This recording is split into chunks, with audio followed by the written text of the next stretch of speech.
ಸರ್ಕಾರಿ ಇಲಾಖೆಗಳಲ್ಲಿ ಕೆಲಸ ಮಾಡ್ತಾ ಇರತಕ್ಕಂತಹ ಗುತ್ತಿಗೆ ಹಾಗೂ ಹೊರಗುತ್ತಿಗೆ ನೌಕರರಿಗೆ ಸರ್ಕಾರ ಗುಡ್ ನ್ಯೂಸ್ ಕೊಟ್ಟಿದೆ.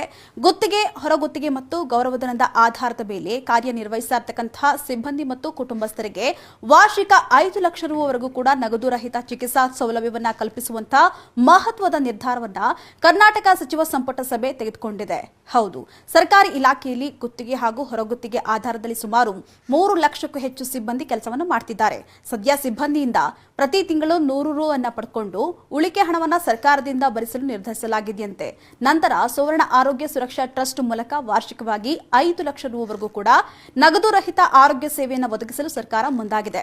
ಇದರ ಜೊತೆಗೆ ಆರೋಗ್ಯ ಮತ್ತು ಕುಟುಂಬ ಕಲ್ಯಾಣ ಇಲಾಖೆಯ ಅಡಿಯಲ್ಲಿ ರಾಜ್ಯದ ದುರ್ಗಮ ಪ್ರದೇಶದ ಸಂಪರ್ಕರಹಿತ ಪ್ರದೇಶಗಳಿಗೆ ಪ್ರಾಥಮಿಕ ಆರೋಗ್ಯ ಆರೈಕೆ ಸೇವೆಗಳನ್ನ 15.97 ಕೋಟಿ ರು ವೆಚ್ಚದಲ್ಲಿ ಕಲ್ಪಿಸಲು ನಿರ್ಧರಿಸಲಾಗಿದೆ.